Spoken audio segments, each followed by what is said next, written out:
Pero bago tayo pumunta sa mga hakbang para sa online registration, alamin muna natin ang 8 requirements at mga kondisyon para maisagawa ito.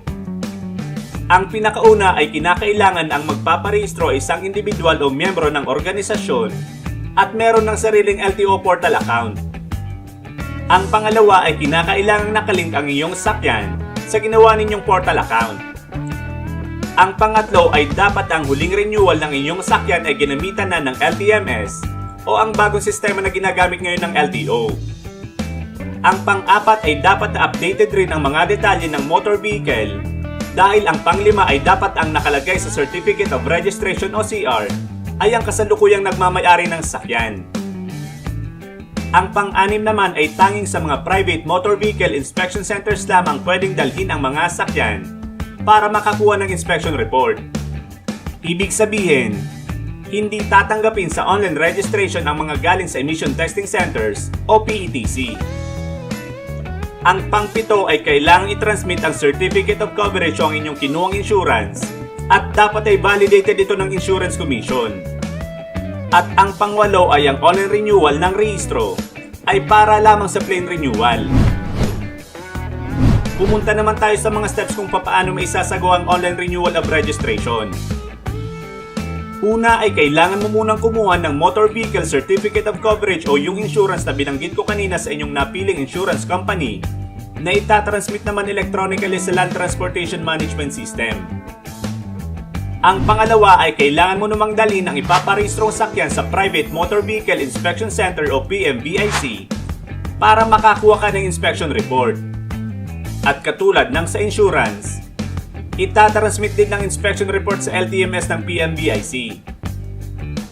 Ang pangatlong step naman ay kailangan mo nang mag-login o buksan ng iyong account sa LTO portal para masimulan na ang online registration ng inyong sasakyan. Kapag nakapasok ka na, pindutin lang ang vehicle icon. I-accept ang LTMS Terms of Use at pili ng sasakyan na ipaparehistro mo. Kapag walang lumabas sa pagpipilian, ibig sabihin ay hindi pa ito nakalink sa iyong portal account, kaya kailangan pumunta ka sa kahit saang LTO District Office para ipalink ito. Pero kung meron ng lumabas sa pagpipilian, pindutin ang plate number at modelo ng sakyan na ipaparenew at sunod nang lalabas ang verification page. Pindutin lang ang next at piliin naman sa application type ang renewal of registration at private MV online naman para sa application.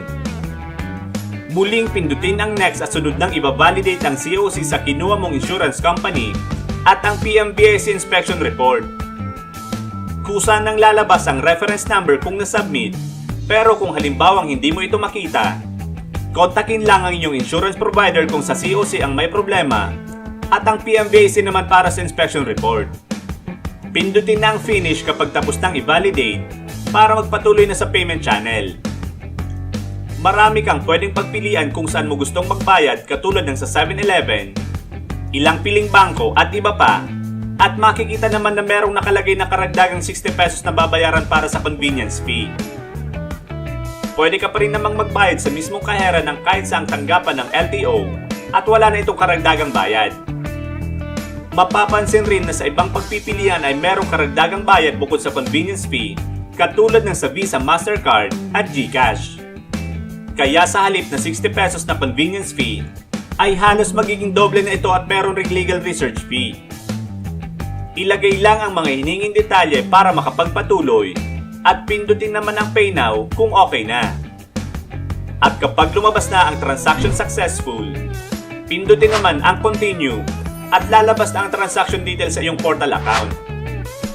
At para sa pang-apat at panghuling step, i-scroll lang pababa hanggang makita mo na ang official receipt button at pindutin ito. At kapag lumabas na ang OR, pwede mo na itong i-print dahil natapos mo na ang pagrehistro ng iyong sasakyan online. Bukod naman sa iyong portal account, ipapadala rin ang kopya ng original receipt sa iyong email address at pwede mo rin itong i-download o screenshot para meron ka ng kopya sa iyong cellphone.